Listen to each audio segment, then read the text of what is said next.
বৰদিন শুভেচ্ছা জনাইছোঁ।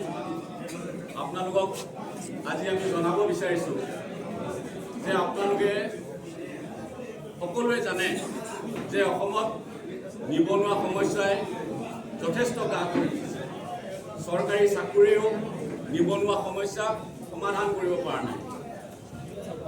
আমি অসম যুৱ পৰিষদে এটা ক্ষুদ্ৰ প্ৰচেষ্টা বুলি মই এইটো কাৰণে কৈছোঁ, এই প্ৰচেষ্টাটো আমি কিমান দূৰ সফল হওঁ মই নাজানো। এটা মৰ সাহ কৰিছোঁ আমি অসমত প্ৰথমবাৰৰ বাবে এটা ৰাজনৈতিক দলৰ যুৱ সংগঠনে এক বৃহৎ নিয়োগ মেলা আমি আয়োজন কৰিবলৈ লৈছোঁ।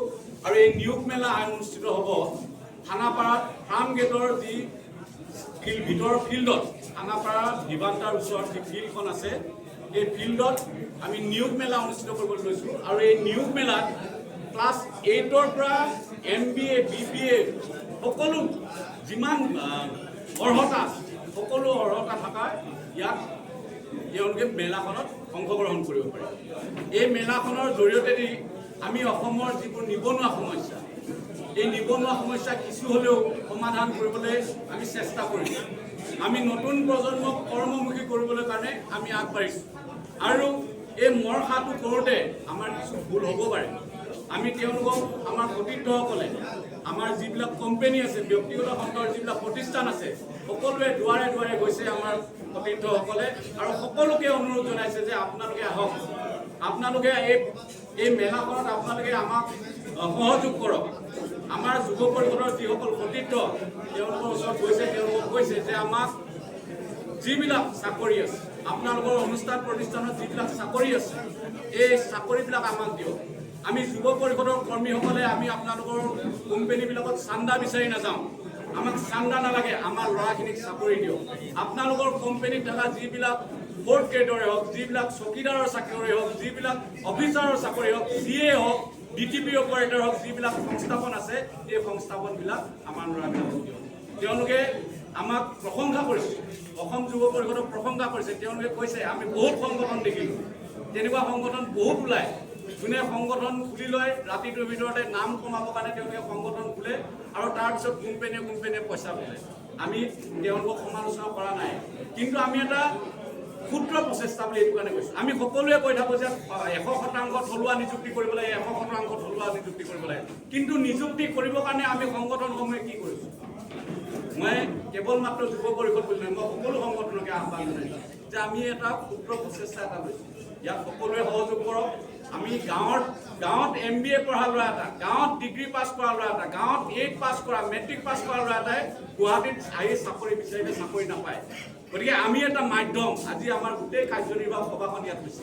আমি জিলাই আজি বাৰ্তা পঠিয়াই দিছোঁ যে নিজৰ জিলাত যদি নিবনুৱা আছে, এই নিবনুৱাসকলক অহা 22 ডিচেম্বৰৰ দিনা খানাপাৰা ফাৰ্ম গেটৰ ফিল্ডত যিটো নিয়োগ মেলা অনুষ্ঠিত হ'ব, এই নিয়োগ মেলাত আহি আমাৰ সৈতে তেওঁলোকে যোগাযোগ কৰিব পাৰে। আমি তেওঁলোকৰ ৰিজিউমসমূহ ল'ম। ইয়াত 100টাতকৈ ওপৰত কোম্পানী থাকিব। এই কোম্পানীসমূহত তেওঁলোকে নিজৰ যি বায়'ডাটা, এই বায়'ডাটা তেওঁলোকে দিব পাৰিব। আৰু তেওঁলোকক আমি যিবিলাক কোম্পানী আছে তেওঁলোককো আমি জোৰ কৰিম যে আমাৰ ল'ৰাখিনিক ইয়াত কিন্তু সংস্থাপন দিব। এটা ক্ষুদ্ৰ প্ৰচেষ্টা। এই প্ৰচেষ্টাত ড্ৰাইভাৰৰ পৰা আদি কৰি, ড্ৰাইভাৰ হওক, অফিচাৰ হওক, পিয়ন হওক, চকীদাৰ হওক, গোটেই ইয়াত এপ্লাই কৰিব পাৰিব। ৰান্ধনি হওক, নাৰ্ছ হওক, সকলোৱে এই মেলাত আহি তেওঁলোকে নিজৰ বায়'ডাটাবিলাক দিব পাৰিব। কোনোবা অট'মোবাইল ইঞ্জিনিয়াৰ আছে, তেওঁলোকেও আহিব পাৰিব। আমাৰ সকলো ছেক্টৰৰ লগত ইতিমধ্যে যোগাযোগ হৈছে। কোনোবাই IT ভালকৈ জানে, তেওঁলোকেও আহিব পাৰিব। কোনোবাই বেংক ছেক্টৰৰ হওক, টেলিকম ছেক্টৰ হওক, সকলো ছেক্টৰৰ মানে চেলছৰ হওক, সকলো ছেক্টৰে আমি এই ক্ষেত্ৰত সামৰি লৈছোঁ। আৰু মই ভাবোঁ এইটো সৰ্ববৃহৎ এটা মেলা, যোনটো মেলাত আমি এটকাও কাৰোবাৰ পৰা ৰেজিষ্ট্ৰেশ্যন ফিজ নোলোৱাকৈ, আমি যুৱ পৰিষদে এই মৰসাহটো কৰিছোঁ। আৰু মই সন্মানীয় আমাৰ যিসকল সংবাদ মাধ্যমৰ যিসকল আমাৰ অগ্ৰজসকল আছে, আমাৰ বন্ধুসকল আছে, সকলোৱে যাতে এই বাতৰিটো এটা ক্ষুদ্ৰ প্ৰচেষ্টাৰে আমি মাথো লৈছোঁ, এই বাতৰিটো, এই মহৎ প্ৰচেষ্টাটো যাতে আপোনালোকে প্ৰচাৰ কৰে, মই তাৰে কামনা কৰিছোঁ। 22 তাৰিখে হ'ব। এদিনীয়াকৈ হ'ব, 22 তাৰিখে হ'ব। আৰু মহিলা সবলীকৰণৰ ক্ষেত্ৰতো আমি মহিলা সবলীকৰণৰ ক্ষেত্ৰতো ইতিমধ্যে স্কিল ডেভেলপমেণ্টে আমাৰ লগত আমি এটা এনেকুৱা প্ৰচেষ্টা লোৱাৰ কাৰণে স্কিল ডেভেলপমেণ্টে আমাক তেওঁলোকে আমাক সহায় হাত আগবঢ়াইছে। তেওঁলোকে কৈছে যে আমি আপোনালোকৰ এই কাৰ্যসূচীটোত উপস্থিত থাকিম আৰু তাৰ আপোনালোকৰ 22 তাৰিখৰ প্ৰগ্ৰেমটোৰ পিছৰ 20 দিনৰ পৰাই যদি কোনোবা মহিলাই কৰ্মমুখী হ'ব বিচাৰে, প্ৰায় 1000 মহিলা কৰ্মমুখী কৰিবৰ কাৰণে স্কিল ডেভেলপমেণ্টটো আমাক সেইখিনি কথা আগবঢ়াইছে। ইতিমধ্যে আপোনালোকক মই কওঁ যে আমি 100তকৈও অধিক প্ৰতিষ্ঠানৰ লগত আমি কথা পাতিছোঁ আৰু 100তকৈ ওপৰ প্ৰতিষ্ঠান যিহেতু আমাকতো সকলোৱে আহিম বুলিয়ে কৈছে। আমাক 80খনে ইতিমধ্যে কনফাৰ্মেশ্যন দিছে যে 80খন তাত 22 তাৰিখৰ দিনা আৰু অন স্পট 1000 নিযুক্তি হ'ব। সেইদিনাখন অন স্পট 1000 নিযুক্তি হ'ব। আৰু এটা কথা বিফলতা নহয়, চাওক আজি নিবনুৱা আছে 40 লাখ। চাকৰিয়ে কেৱল মাত্ৰ নিবনুৱা সমস্যা সমাধান হ'ব নোৱাৰে। গতিকে আমি ল'ৰা ছোৱালীক কৰ্মমুখী কৰিব বিচাৰিছোঁ। আপোনালোকে নিজে জানে যে আমি যুৱ পৰিষদে বিভিন্ন সময়ত বিভিন্ন কৰ্মসূচীবিলাক কাম কৰি থাকোঁ। বিভিন্ন সময়ত আমি ট্ৰেইনিং দিওঁ, ভেটেনেৰী ট্ৰেইনিঙে হওক, এগ্ৰিকালচাৰ ট্ৰেইনিঙে হওক, আমি দি থাকোঁ। আৰু এইটো আমি এটা সুযোগ পাইছোঁ।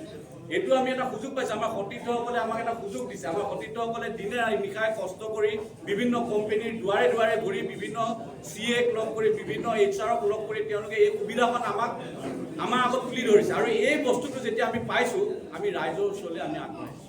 আজি ৰাইজে ইয়াৰ সুবিধা গ্ৰহণ কৰিব লাগে। আমি ৰাজনীতি কৰি থাকিব পাৰিম। আমি ৰাজনীতিৰ ঊৰ্ধত থাকি অসমৰ ৰাইজৰ কাৰণে কাম কৰিবলৈ আগবাঢ়ি আহিছোঁ। আৰু যুৱ পৰিষদৰ নতুন চিন্তা, নতুন ধাৰণা আমি আগবাঢ়িছোঁ। আৰু আমাৰ বিশ্বাস, আমি যদি সকলোৱে আজি বেলেগ বেলেগ কিবা কিবি সংগঠনে, বেলেগ ৰাজনৈতিক দলবিলাকে কিবা যুৱ জোৰো, হাত জোৰো, কিবা জোৰো এটা পাতি আছে। আমি তেনেকুৱা ধৰণৰ অনুষ্ঠান পাতিব পৰা নাই। আমি যুৱকক সংস্থাপিত কৰিব বিচাৰিছোঁ, ডেকা ল'ৰাক স্বাৱলম্বী কৰিব বিচাৰিছোঁ। এনেকুৱা ধৰণৰ কাৰ্যসূচীৰে আমি আগবাঢ়িব বিচাৰিছোঁ। আৰু মই ভাবোঁ আমাৰ সতীৰ্থসকলৰ যি মহৎ চিন্তা, মহৎ প্ৰচেষ্টা, এই মহৎ চিন্তাৰে আমি আগবাঢ়ি গ'লে আমি নিশ্চয় এটা সহায় কৰিব বিচাৰিছোঁ। আজি চাওক, মই আপোনালোকে বাৰম্বাৰ প্ৰশ্ন কৰি আছে, চৰকাৰ সকলৰ লগত কথা নাহেই ইয়াত। আমি যিবিলাক কোম্পানী, আজি গাঁৱৰ জকাই চুকৰ ল'ৰা এটাই আজি ডালমিয়া চিমেণ্ট কোম্পানীত কি চাকৰি ওলাই আছে জকাই চুকৰ ল'ৰাটোৱে নাজানিব পাৰে। আজি আমি যুৱ পৰিষদৰ ল'ৰাটোৱে যেতিয়া আমাৰ কমিটিৰ ল'ৰাবিলাকে যেতিয়া ফেচবুকে হওক বা বিভিন্ন প্ৰচাৰ মাধ্যমত যেতিয়া প্ৰচাৰ কৰিব যে যুৱ পৰিষদে এটা মেলা পাতিছে, চাকৰি মেলা, য'ত বিভিন্ন কোম্পানী আহিব, এই কোম্পানীবিলাকত আপুনি চাকৰি এপ্লাই কৰিব পাৰিব। এইটো এটা ক্ষুদ্ৰ প্ৰচেষ্টা। আৰু আমাৰ এই জকাই চুকৰ ল'ৰাটোৱে আহি তেতিয়াহে ইয়াত চাকৰি। আমি কোম্পানীবিলাকত যাওঁতে আমাক প্ৰায়ভাগ কোম্পানীয়ে কয় যে গুৱাহাটীত থকা ল'ৰাটোৱে বিশ্বনাথ চাৰিআলিত যাবলৈ বেয়া পায়, গুৱাহাটীত থকা ল'ৰাটোৱে ডিব্ৰুগড়ত যাব বেয়া পায়। এতিয়া সেইকাৰণে ডিব্ৰুগড়ৰ ল'ৰাও ইয়াত আহিব চাকৰি এপ্লাই কৰিব, গুৱাহাটীৰ ল'ৰাও থাকিব, শিৱসাগৰৰ ল'ৰাও আহিব, ধুবুৰীৰ ল'ৰাও আহিব, বৰপেটাৰ ল'ৰাও আহিব। আৰু মই ভাবোঁ, এতিয়া মই বাৰম্বাৰ কৈ আছোঁ, এই এটা ক্ষুদ্ৰ প্ৰচেষ্টা লৈছোঁ। আৰু ভাল হ'লেতো বহুত ভাল। আপোনালোকে যেতিয়া সহযোগ কৰিব, মই ভাবোঁ এই ক্ষুদ্ৰ প্ৰচেষ্টা, এইটো আমাৰ এটা ক্ষুদ্ৰ প্ৰচেষ্টা। আমি কাৰোৰ পৰা 1 টকা নোলোৱাকৈ এটা প্ৰয়াস কৰিছোঁ। আৰু ঈশ্বৰৰ ওপৰত বিশ্বাস আছে। মই ভাবোঁ কাৰ্যসূচী সফল হ'ব। আমি কোনো ধৰণৰ ৰেজিষ্ট্ৰেশ্যন ফিজ নোলোৱাকৈ এই জব মেলাৰ আয়োজন কৰিছোঁ। আৰু অসমৰ বিভিন্ন প্ৰান্তৰ যিসকল নিবনুৱা আছে, এই উত্তৰ 22 তাৰিখৰ দিনাখন তেওঁলোকে ফাৰ্ম গেটৰ ফিল্ডত আহি আমাৰ স্বেচ্ছাসেৱক থাকিব, প্ৰায় 50জনৰ অধিক স্বেচ্ছাসেৱক থাকিব। কিবা যদি অসুবিধা হয় আমাৰ ল'ৰাখিনিৰ লগত যোগাযোগ কৰি এই মেলাখনত অংশগ্ৰহণ কৰি নিজে সংস্থাপিত হ'ব পাৰিব আৰু নিজে স্বাৱলম্বী হ'ব পাৰিব।